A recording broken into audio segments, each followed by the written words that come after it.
Assalamualaikum warahmatullahi wabarakatuh. Ala umuri dunia wa din wa salatu wassalamu ala asrafil anbiya wal mursalin Sayyidina habibina syafiina wa maulana Muhammadin sallallahu alaihi wasallam ajma'in. Qala Allah ta'ala subhanaka la ilma lana illa ma 'allamtana innaka antal alimul hakim. Rabbi shrah li sadri wa yassir li amri wahlul 'uqdatam min lisani yafqahu qawli. Amma ba'du. Hadirin hadirat Bapak Ibu jamaah Masjid Nabi Salam, jamaah salat subuh dan jamaah kuliah subuh. Tiada henti kita bersyukur kepada Allah Subhanahu wa taala atas berbagai limpahan nikmat-Nya, rahmat, taufik, hidayah, inayah yang Allah anugerahkan kepada kita. Alhamdulillah kita semua dalam keadaan sehat walafiat dan dapat melaksanakan berbagai kewajiban kita, ibadah-ibadah kita, baik yang wajib maupun yang sunnah. Tentu saja kita berharap kemudian seluruh amalan ibadah kita, walaupun mungkin di sana sini ada kelemahan, ada kekurangan, tapi semoga disempurnakan oleh Allah Subhanahu wa taala dan diterimanya, dapatkan pahala, rahmat dan ridhonya.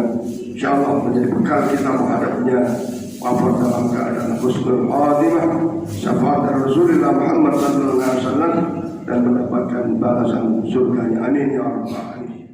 Ketika kita mampu menyantuni anak yatim, itu sangat luar biasa pahala ganjaran di sisi Allah Subhanahu wa taala. Sebaliknya, ketika kita mengelola harta anak yatim itu tidak dengan benar, maka jangan harap pahala itu datang, tapi justru siksa dan azab. Seakan-akan ini perut akan dibakar, api membara dalam perut orang-orang yang mengelola anak yatim dengan dolim.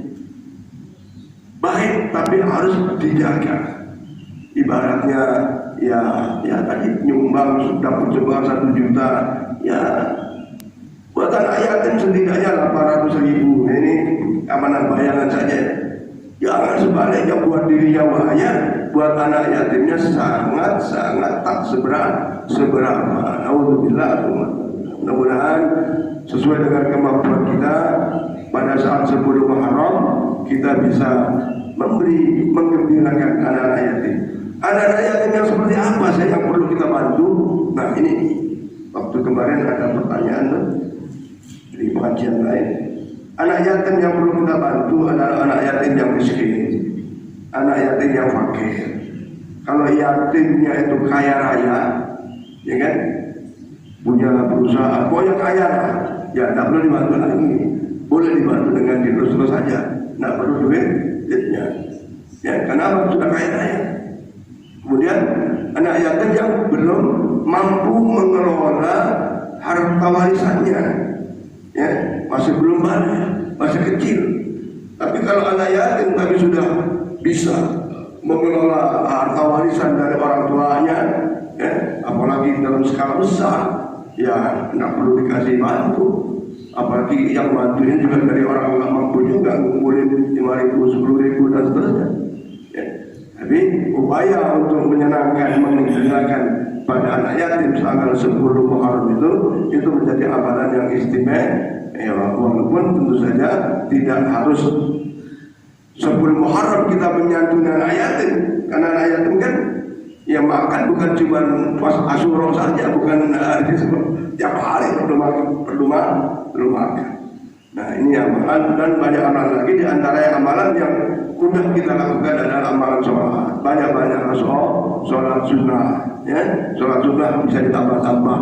Kalau sholat wajib tentu tidak. Maka sehubungan dengan itu nanti Masjid Nabi Salam, ya, malam Jumat depan itu akan mengadakan ba'da maghrib pembacaan zikir-zikir dan doa. Zikir-zikir bacaannya adalah hasbunallah ni'mal wakil ni'mal maulah wa ni'mal nasir. Kemudian pada isya sholat tasbih. Sholat tasbih ini para ibu sekalian kami akan programkan setiap malam Jumat pertama, setiap bulan Jumat pertama akan kita adakan sholat tasbih ya Pak Rodi Sidur, ini bidang imarahnya. Setiap bulan malam Jumat pertama ba'da Isya kita akan melakukan sholat tasbih. Nggak lama kan Bu sholat tasbih? Nggak lama, sebentar. Nah kemudian kalau Bapak Ibu ingin kedepannya lebih baik, wiridkan membaca sholawat Jibril. Sholawat Jibril itu kalau kita baca 1000, sallallahu ala Muhammad, sallallahu ala Muhammad, sallallahu ala Muhammad, sallallahu ala Muhammad. Itu wiridnya itu 1000 kali ya, dalam satu duduk atau dicicil. Kalau dalam satu duduk itu sebenarnya Bu 1000 itu nggak sampai 15 menit.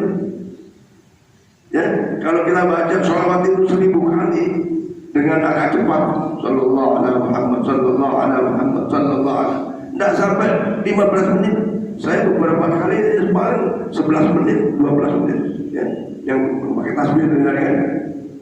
Yakinlah akan ada perubahan besar dalam kehidupan keluarga kita, dalam kehidupan rumah tangga kita. Allah akan berikan berbagai kemudahan-kemudahan dunianya dan ibadahnya. Maka saya mengajak, ayo bertekad tahun depan. Kalau yang selama ini belum pernah ngamalin 1000 sholawat satu hari, amalkan. Insya Allah. Ya, tidak lama. Masalahnya itu memulainya atau malasnya ini yang kadang-kadang ada petuah ibu-ibu sekalian. Ketika kita bisa melakukan amalan 4 saja amalan, ya tapi rutin, dan itu sampai selama 40 hari. 1, tinggalkan lakukan sholat tahajud. 3, lakukan sholat qobliyah subuh. Ya, kalau sudah qobliyah subuh otomatis sholat subuh. Lakukan sholat duha, kemudian sholat. Insya Allah keadaan akan berubah. Cuman ya berubahnya jangan seperti orang makan cabai, hari ini dimakan langsung pedas. Enggak, ada proses nanti itu. Insya Allah anak cucu kita akan terbimbing hidupnya dalam kebahagiaan dunia akhirat. Ya, itu kalau mau begitu. Ya, tapi istiqomah. Apalagi anak-anak kita yang setengah bandel misalnya kan, ya dibaca ya latif, nurut anak, insya Allah. Nah, cuma kita ini orang tua ya harus berikhtiar maksimal, jangan kolok-kolok aja. Kan banyak di antara kita kadang anak itu susah diatur, disuruh sholat, padahal sudah balik. Nah ini tadi amalan sholat yang berkaitan dengan sholat. Sekarang yang kedua adalah di dalam bulan Muharram itu ada peristiwa yang berkaitan dengan Muharram, adalah peristiwa hijrahnya Rasulullah Muhammad sallallahu alaihi wasallam. Allah Subhanahu wa taala berfirman di dalam surat An-Nisa ayat 100, Bismillahirrahmanirrahim. Wa may yuhajir fi sabilillahi yajid fil ardi muraman katsiran was'a. Wa may yahrud min baitihi muhajiran ila Allah wa rasulihi faqad waqa'a ajruhu 'ala Allah wa kana Allahu ghafurur rahim. Secara singkat saya sampaikan, ayat ini memberi pengertian kepada kita. Ternyata berhijrah itu pemahamannya sangat luas. Allah mengatakan yajid fil ardi muraman kasir wasa. Kalau hambaku mau berhijrah di dunia ini, akan ditemukan peluang-peluang hijrah yang sangat besar, sangat banyak, dan Allah akan penuhi rezeki-rezekinya. Allah akan meluaskan juga rezekinya. Nah, kenapa Bu? Bapak yang dirahmati Allah, kita ini kan sesungguhnya dalam kehidupan ini sempurna, Pak. Belum apa-apa.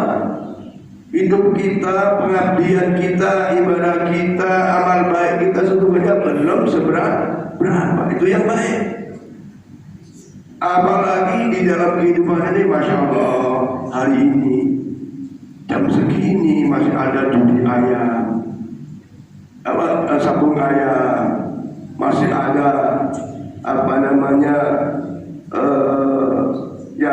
sabung ayam, judi, kemudian kemaksiatan merajalela.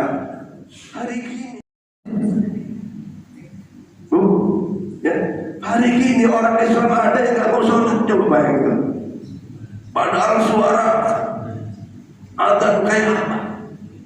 Hari ini ada anak yang sudah waktunya bisa ngaji, nggak bisa ngaji.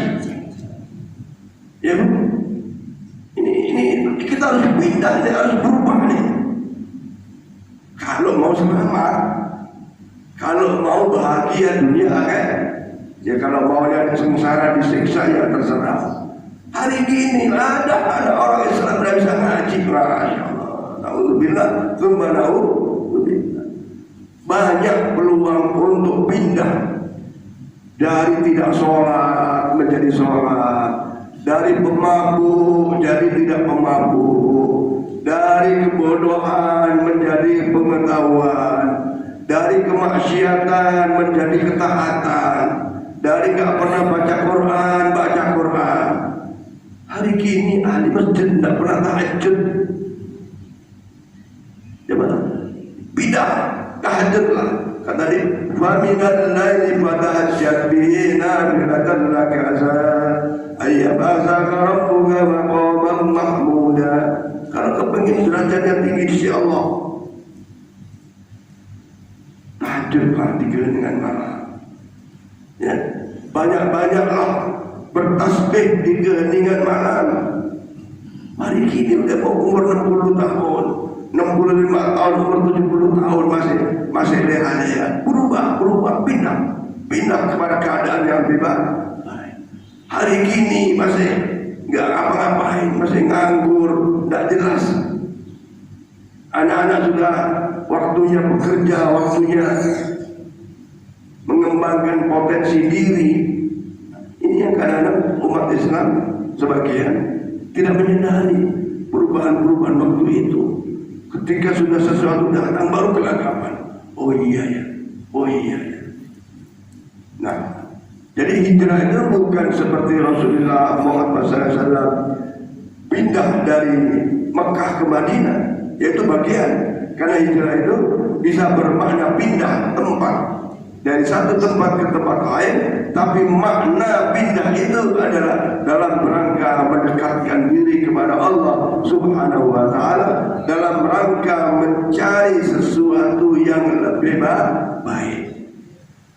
Kalau hari ini bapak-bapak kerja di tempat yang penuh kemaksiatan, kerjanya di area dugem, ya, ada minum-minuman, mabuk-mabukan, ada perempuan-perempuan yang buka aurat, dan Masya Allah, saya punya ponakan itu menjadi keamanan di hotel di Pontianak. Itu hampir tiap malam tuh dimintain tolong sama seseorang itu untuk jemput perempuan dari rumah ke hotel, untuk ngantar perempuan dari hotel ke rumah atau ke beberapa tempat. Tiap malam memang enak dikasih uang 200.000, 50.000 tiap malam. Kemudian tiap malam dia mendengar pertengkaran cewek-cewek malam itu. Ya, kemarin Pak Haji kemudian cerita perempuan-perempuan berantem di kafe. Memang dunianya begitu. Tapi ketika kerja di dunia seperti itu harus punya niat hijrah, pindah. Kita harus punya keyakinan emang rezeki cuma di situ. Rezeki sangat luas. Mugharaman katsirun wasi'ah, sangat luas. Ketika kita bertekad, dan persoalannya kan lemah kita. yabsutur rizqa liman yasha wa yaqdir. Allah yang meluaskan rezeki. Kita ini cuma wajib ikhtiar. Betapa tukang bubur pergi haji misalnya gitu ya. Pekerjaan kan hanya bentuk ikhtiar saja. Tapi rezeki akan datang dari Allah Subhanahu wa ta'ala. Oleh karena itu mari saya dan kita semua hijrah. Bahkan di dalam surat Al-Mudaththir disebutkan warrujza fahjur. Sesungguhnya makna hijrah itu adalah pindah, meninggalkan dosa-dosa yang selama ini dilakukan. Ya, meninggalkan dosa-dosa yang selama ini dilakukan, tinggalkan itu.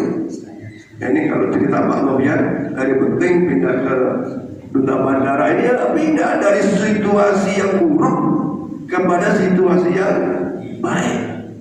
Dari tempat judi timbal ke tempat yang masjid. Seperti itu makna daripada hijrah. Bahkan Rasulullah SAW bersabda, wa man yuhajir fi sabilillahi man hajara nahaan.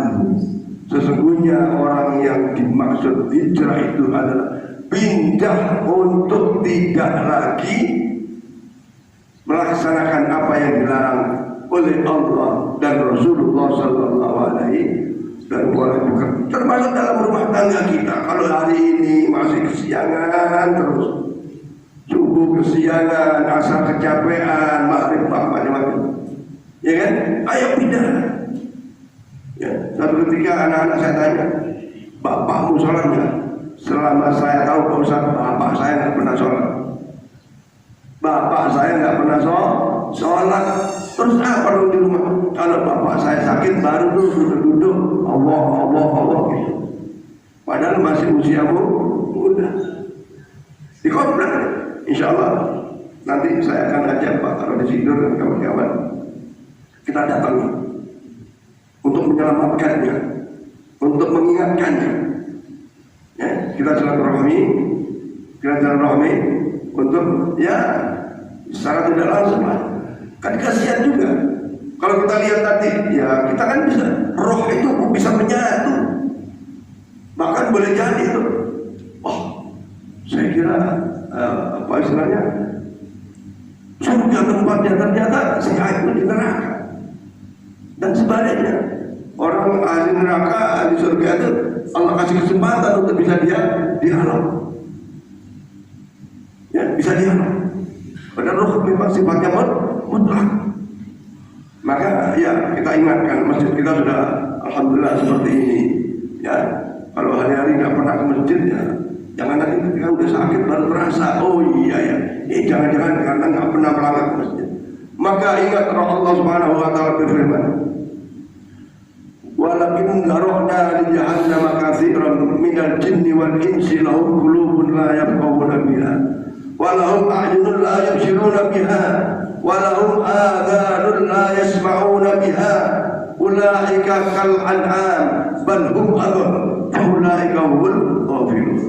Pasal sama ini Allah ingatkan, hai hambaku, ingat aku siapkan neraka jahanam ini kebanyakan untuk manusia dan jin. Siapa manusia dan jin yang sudah disiapkan neraka jahanam ini? Mereka adalah lahum qulubun la yafqahuna biha, dikasih hati, dikasih akal, tapi tidak pernah menggunakan akal kepada jalan kebaikan. Lihat masjid cuma dilihat saja, tidak pernah didatangi untuk sholat di dalamnya. Bisa pergi ke luar negeri kemana-mana, tak bisa pernah pergi ke masjid. Ya kalau nggak bisa lima waktu ya satu waktu lah. Nggak bisa duhur, asar, maghrib, isya ya subuh. Nggak bisa subuh ya maghrib, nggak bisa maghrib ya isya, asar duhur. Nggak bisa tiap hari ya, tiap minggu hari Jumat dan seterusnya. Hatinya nggak pernah dipakai untuk melihat yang benar. Yang ada adalah hukum dunia wa qarata, ada adalah dunia. Yang kedua, lahum adhanun la yasma'una biha. Ada nasihat-nasihat yang benar, yang baik. Ada suara-suara adzan panggilan salat tak pernah dijulikan. Tanya orang-orang Islam, ngerti nggak maksudnya adzan? Ngerti. Ngerti nggak maksudnya masjid dibangun? Ngerti. Tapi tak duli, punya pendengaran tapi tak pernah terima nasihat. Tak pernah memanfaatkan, memahami nasihat-nasihat. Dengar suara adzan seakan-akan tertutup telinganya. Walahum a'yunun la yubsiruna biha. Dikasih mata untuk melihat, tapi tidak mau melihat kebenaran. Tak mau melihat yang benar. Ya, nggak mungkin nggak lihat masjid ini. Oh, kalau keluar komplek pasti lewat sekitar masjid. Ulaika kal an'am, mereka itu seperti binatang.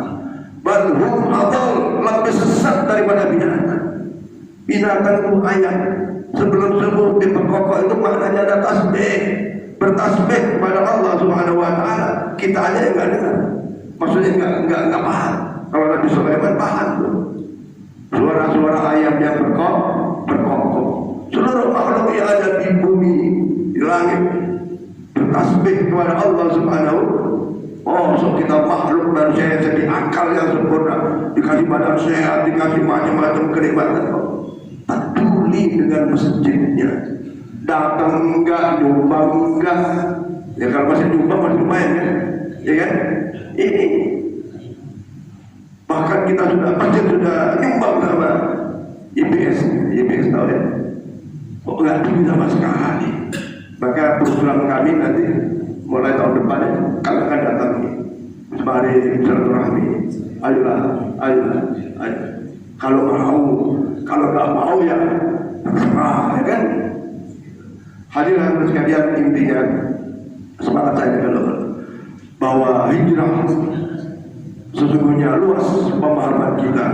Intinya dari sesuatu yang baik, dari sesuatu yang buruk pindah kepada yang baik, dari yang baik pindah menjadi lebih baik. Dan ada peningkatan di dalam beramaliyah kebaikan itu sekali lagi sebagai bekal untuk menghadap Allah Subhanahu wa taala, mendapatkan rahmat dan ridhonya. Amin ya rabbal alamin. Mudah-mudahan ke depan saya dan kita semua lebih baik, badannya lebih sehat, duitnya lebih barokah, ibadahnya lebih ditingkatkan, bukan saja sholat wajib tapi sholat sunnah, sholat rawatib, ya.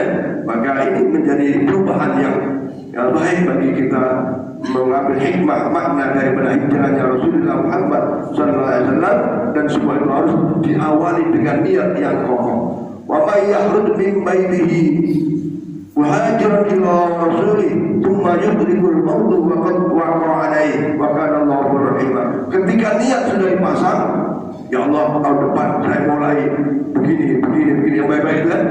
Tapi ternyata thumma yudrikul maut, kematian menjemputnya, ya, belum dilakukan niatnya, wafat sudah tiba, ajal sudah tiba, maka Allah tetapkan pahala di sisinya, dan Allah akan ampunkan segala dosa-dosanya. Ibaratnya gini Bapak Ibu, ada orang biasa main judi, mabuk-mabukan, maksiat terus tahun 1447 Hijriah ini, setelah dengar ceramah umpamanya, dia berniat, ya Allah tahun depan mulai Jumat depan saya akan berubah umpamanya.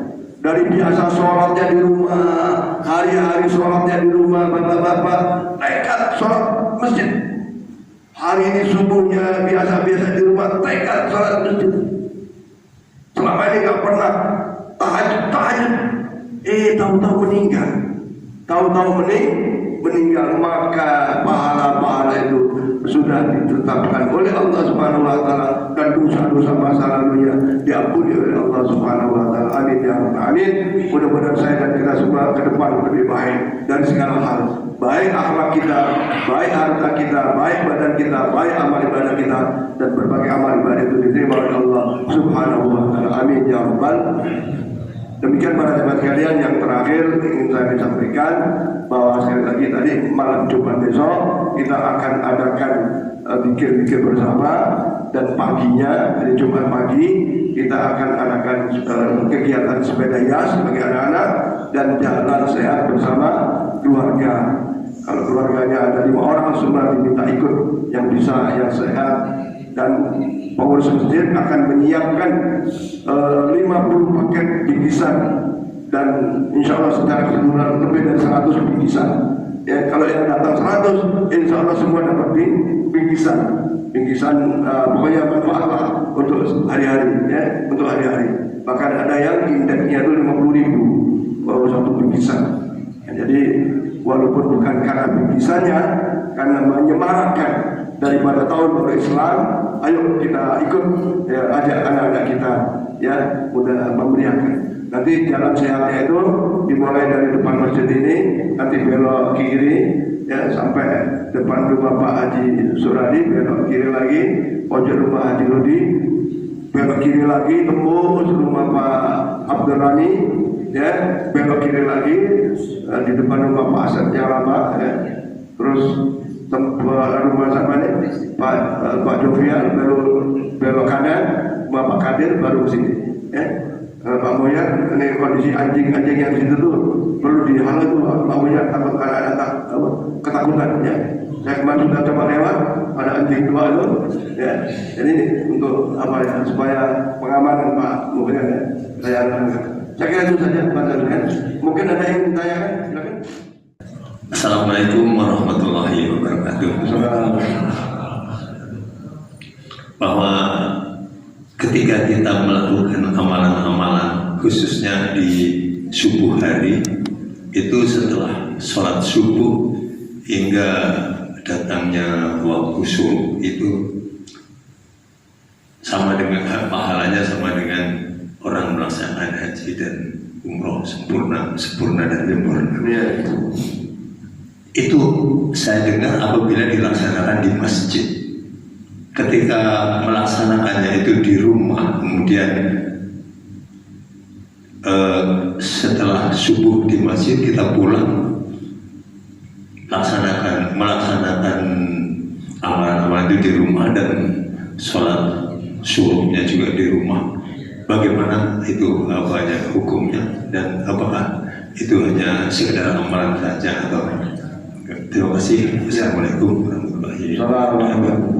Begini para jemaat sekalian, kita dari misalnya iktikaf, ya. Iktikaf itu selama ini kita kenal itu adalah di masjid, ya, di masjid. Bahkan ada doanya adalah nawaitul iktikaf di masjid sunatan lillahi. Kemudian masjid, kalimatnya masjid. Bagaimana kalau iktikafnya di musola? Langgar kalau bahasa Jawa ini. Boleh nggak?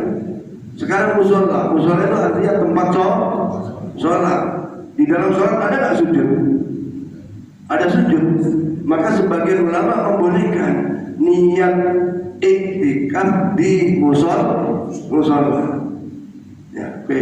Yang kedua, bahwa sholatnya seorang ibu itu yang afdol di mana, Bu? Di rumah, ya. Di rumah pun di mana tuh yang lebih afdol? Di kamar, ya kan? Kalau gitu ibu nggak bisa dong memperoleh fadilah sholat subuh, karena sholat di rumah, udah gitu di kamar, udah gitu sendirian. Pertanyaannya, dilarangkah seorang ibu sholat di masjid untuk sholat jamaah subuh? Tidak juga, tidak ada. Bahkan suami yang melarang ibu untuk masjid adalah perlu dipertanyakan jenis suami itu, ya. Selama di masjid ibu-ibu tidak menimbulkan fitnah. Dulu dilarang karena zaman jahiliyah, seorang laki-laki melihat perempuan kacang cantik, ibu-ibu cantik nggak? Cantik lah, pasti cantik. Dulu perempuan pasti cantik. Begitu lihat perempuan cantik, orang laki-laki itu apa ya, kayak birahi gitu, ya, timbul nafsunya, sehingga menimbulkan Nah, hadirin sekalian, sebagai bagian daripada pendapat-pendapat tentang sholat subuh dan fadilahnya itu adalah pertama, sholat subuhnya berjamaah. Ya, kalau di rumah berjamaah enggak? Nah, yang kedua, ba'da sholat subuh berjamaah itu kok ada? Dia duduk di masjid itu untuk berzikir, untuk baca Quran, untuk mendengarkan tausiah-tausiah agama, hatta sampai kepada tatlu'us syamsi, keluarnya matahari, terbitnya matahari. Kemudian diakhiri dengan sholli raka'ataini, dua rakaat sholat faya, sholat syuhur, ka'adri hajatan umratan ta'aman. Makanya bedanya sholat duha dengan sholat subuh itu, kalau sholat duha tidak ada syarat untuk sholat subuh berjamaah, ya, tidak ada tuh. Sholat duha kapan saja, walaupun subuhnya nggak berjamaah, silakan aja sholat duha. Dan waktunya tentu setelah, ya seperti biasa, sepenggal matahari. Tapi kalau sholat subuh syaratnya sholat subuh berjamaah. Tentu saja di masjid, di musola, di langgar. Nah sekarang ibu-ibu habis sholat berjamaah di masjid. Syarat yang kedua, ya tadi sholat yang pertama sholat subuhnya berjamaah. Yang kedua, habis sholat duduk-duduk, bukan ngobrol. Duduk-duduk, bukan ngerumpi, bukan menghibah, bukan bicara-bicara lain, tapi bicara soal ilmu, bicara soal agama. Tapi kalau habis subuh di masjid, terus ngobrol kemana-mana, apalagi ngomongin orang, itu syaratnya tidak masuk. Syaratnya sudah tidak masuk. Ya, nah yang kedua, yang ketiga deh. Itu kan syaratnya. Ketika ibu pulang habis sholat subuh jamaah nih, misalnya ibu Faras nih, ternyata ada pengen ke belakang misalnya kan, pulang ya, atau mungkin lagi masak lupa kompornya kan dimatikan, pulang di rumah pun begitu, nggak ngapa-ngapain, cuma zikir, baca Quran dan seterusnya, sampai waktu terbit matahari, ya sholat subuh, bisa nggak? Itu sebagian besar ulama membolehkannya untuk mendapatkan fadilah ka'adri hajatan umratan ta'aman. Karena apa? Karena amalan-amalan sunnah itu ada yang sah, ada yang sama dengan kita kemarin bicara tentang kurban atas nama bayi, boleh nggak? Kalau bolehnya boleh aja. Tapi sahnya tidak sah kurbannya. Kenapa? Syarat sahnya kurban itu orangnya sudah balik. Bolehnya boleh aja, namanya kurban bermakna sodako. Nah ini sholat suruh ya tentu bermakna ibadah secara nafilah, secara kesubuh. Nah, kita gini, Bapak Ibu sekalian, Allah itu maha kaya. Kalau cuma ngasih pahala segitu tidak seberapa. Jadi husnuzon kepada Allah akan dapat pahala yang sama dengan orang-orang yang sholat subuhnya di masjid, ya, daripada pulang terus dah sholat subuh. Jadi itu Pak Sudowo, menurut yang kami baca, yang kami dengar begitu. Tetap silakan aja. Tapi kalau bicara syarat sholat subuh itu harus sholat jamaahnya, kemudian sholat subuhnya pun setelah di masjid. Ketika di rumah, ya insya Allah. Termasuk tadi ikam jangan cuma di masjid, tapi di musola pun dibolehkan. Sebagian ulama berpendapat seperti itu. Wallahu a'lam bishawab. Waktu sudah tiba sebelumnya, balik. Ada pertanyaan? Oh, tidak, saya kira mau tanya. Saya kira demikian, mudah-mudahan kita semua sehat, banyak umur, dan rezeki yang banyak, barokah, rumah tangga sakinah, wadah, rahmah, anak-anak kita semua sukses dunia dan akhiratnya. Mudah-mudahan kita semua istiqamah dan tidak wajib maupun sunnah. Illa wa syafa'ati Rasulillah. Al-Fatihah. أعوذ بالله من الشيطان الرجيم. الرحمن الرحيم مالك يوم الدين. إياك نعبد وإياك نستعين صراط المستقيم صراط الذين أنعمت عليهم غير المغضوب عليهم ولا الضالين. آمين آمين آمين. فلا يا كريم فأنا يا رب أنت العين حنا.